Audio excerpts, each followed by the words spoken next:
Alléluia. Amen, amen. Amen, amen, alléluia. Amen, amen. Amen, amen, alléluia. Amen, amen. Il est Seigneur, alléluia. Amen, amen. Jésus est Seigneur, alléluia. Amen, amen, amen. Amen, amen, alléluia. Amen, amen. Amen, amen, alléluia. Amen, amen. Peuple de Dieu, enfants de Dieu, chers frères et sœurs en Jésus-Christ, je vous salue tous dans le Seigneur. J'espère que en ce jour, j'espère que en ce matin, chacun de vous se porte bien par la grâce de Dieu. Je partage avec vous un message révolutionnaire. Un message révolutionnaire, c'est un message qui va changer ta façon de penser. Un message révolutionnaire, c'est un message qui va changer ta façon de voir les choses. Un message révolutionnaire, c'est un message qui va transformer ta vie. Et ce message s'intitule la parabole des excuses. La parabole des excuses. La parabole des excuses. La parabole des excuses.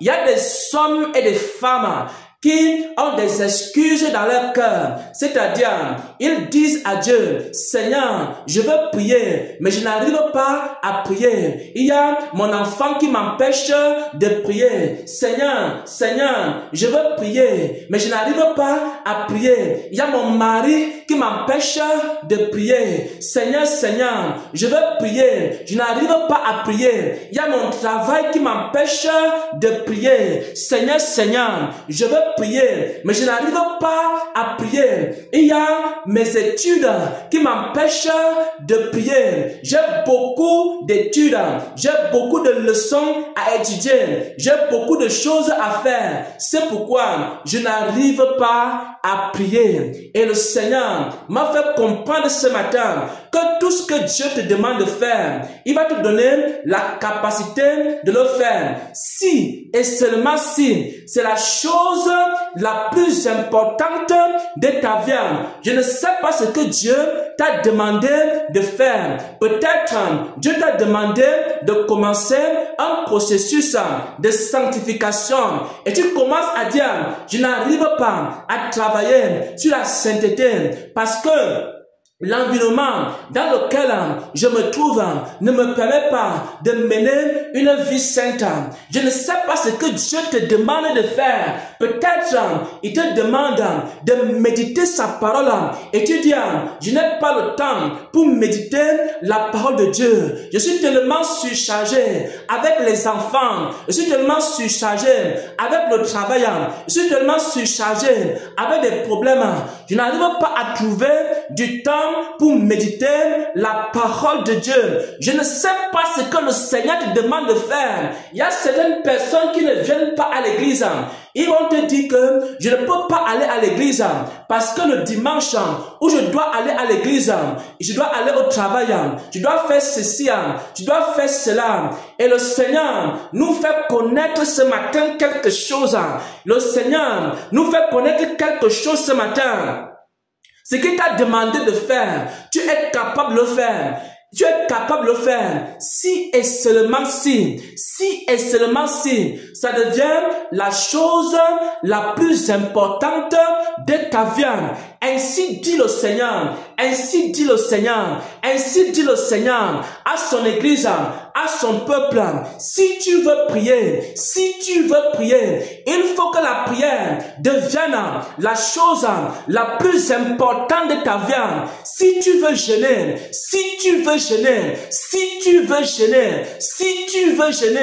Il faut que le jeûne devienne la chose la plus importante de ta vie. Si tu veux lire la parole de Dieu, si tu veux méditer la parole de Dieu, il y a beaucoup de choses sur la terre, il y a beaucoup de choses dans le monde, il y a beaucoup d'activités dans le monde qui vont t'absorber. Mais pour que tu sois capable de méditer la parole de Dieu, il faut que la méditation de la parole de Dieu devienne la chose la plus importante de ta vie. La chose la plus importante de ta vie. Tant que la prière n'est pas la chose la plus importante de ta vie, tu n'arriveras jamais à prier. Tant que la méditation, la parole de Dieu n'est pas la chose la plus importante de ta vie, tu n'arriveras jamais à méditer la parole de Dieu. Tant que l'évangélisation n'est pas la chose la plus importante de ta vie, tu n'arriveras jamais à évangéliser. Tant que l'adoration, la louange n'est pas la chose la plus importante de ta vie, tu n'arriveras jamais à louer et à adorer le Seigneur. Il faut d'abord que ce que Dieu te demande de faire devienne la chose la plus importante de ta vie pour que tu sois capable de le faire. Sinon, tu auras toujours des excuses. Et nous allons terminer ici par Luc chapitre 14 à partir du verset 15. Luc chapitre 14 à partir du verset 15, qui parle ici de la parabole des conviés, qu'on appelle aussi la parabole des excuses. Un de ceux qui étaient à table, après avoir entendu ces paroles, dit à Jésus-Christ: heureux celui qui prendra son repas dans le royaume des cieux. Jésus lui répondit: un homme donna un grand souper et il invita beaucoup de gens.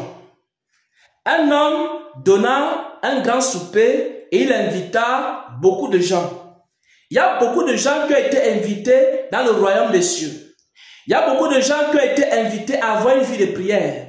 Il y a beaucoup de gens qui ont été invités à évangéliser. Il y a des gens qui ont été invités, ils sont nombreux également à intercéder. Il y a beaucoup de gens qui ont été invités à conduire les brebis du Seigneur. Il y a beaucoup de gens qui ont été invités dans la moisson du Seigneur. Ils sont très très nombreux, mais il y a très peu qui sont en train de travailler.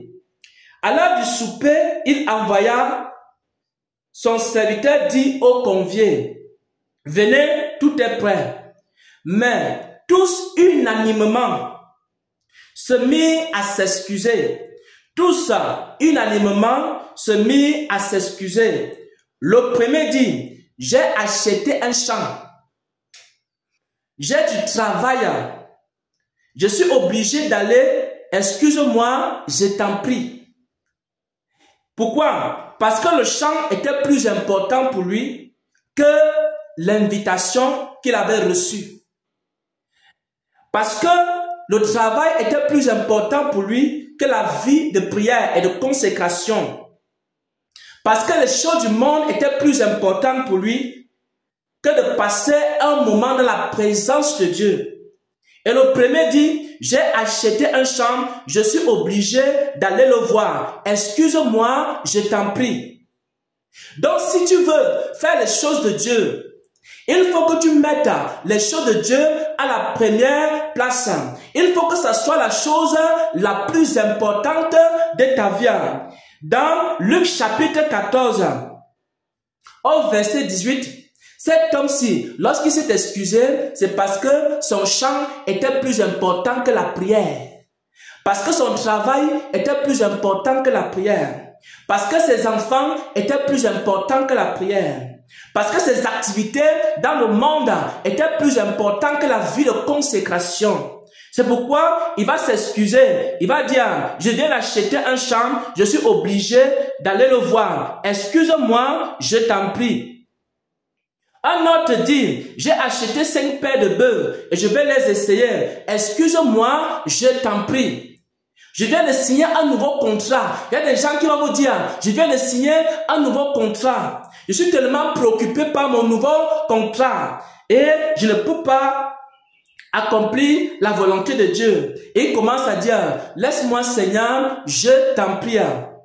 Un autre dit, je viens de me marier, c'est pourquoi je ne puis y aller. Il y a des gens qui disent que je veux bien prier, mais c'est mon mari qui m'empêche de prier. Je veux bien prier, mais c'est ma femme qui m'empêche de prier. Je veux bien prier, mais c'est mes enfants qui m'empêchent de prier. Je vais te dire une chose, mon frère. Je vais te dire une chose, ma soeur. Quel que soit ce que Dieu te demande de faire, tu es capable de faire cela à condition que ça soit la chose la plus importante de ta vie, la chose la plus importante de ta vie, la chose la plus importante de ta vie.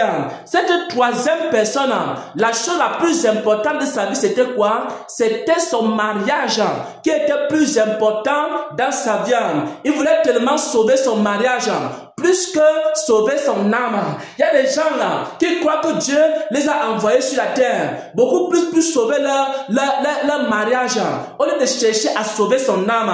Il y a des gens qui cherchent plus à sauver leur travail que de sauver leur âme. Il y a des gens qui cherchent plus à sauver leur commerce que de sauver leur âme, parce que ce n'est pas la chose la plus importante de sa vie de sauver son âme, parce que sauver son âme n'est pas la chose la plus importante de sa vie. Et à la fin, le Seigneur va dire, les conviés n'étaient pas dignes, les conviés n'étaient pas dignes, les invités n'étaient pas dignes.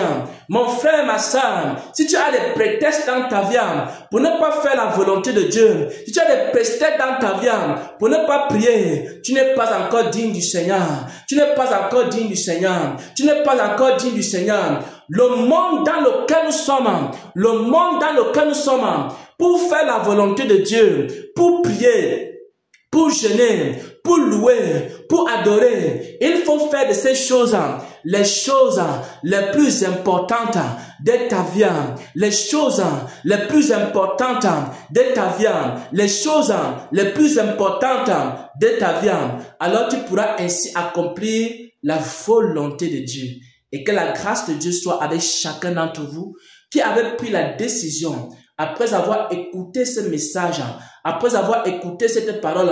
Si tu as pris dans ton cœur une décision, la décision de faire la prière, la chose la plus importante de ta vie, alors que le Seigneur t'accorde la grâce, si tu as, après avoir écouté ce message, tu as décidé de faire la méditation, la chose la plus importante de ta vie, que la grâce de Dieu, la grâce de méditer, l'intelligence, la sagesse, la compréhension soit ton partage. Si après avoir écouté ce message, tu as décidé de faire la sainteté, de la pureté, la chose la plus importante de ta vie, que le Seigneur déverse en toi un cœur pur, qui revête sa nature en toi, qui mette sa nature en toi. Si tu as décidé également de faire de la vie de consécration la chose la plus importante de ta vie, que l'Esprit de Dieu te consacre corps, âme et esprit, et que la gloire soit sur toi, et que la puissance de Dieu soit sur toi, et que la vie de Dieu soit en toi, et que sa faveur t'accompagne en toutes choses, que la bénédiction de l'Éternel qui enrichit et qui n'est pas suivie d'aucun chagrin, que cette bénédiction soit ton partage en ce jour, et que toute la gloire revienne à celui qui est assis sur le trône et qui vit et qui règne au siècle des siècles. Amen.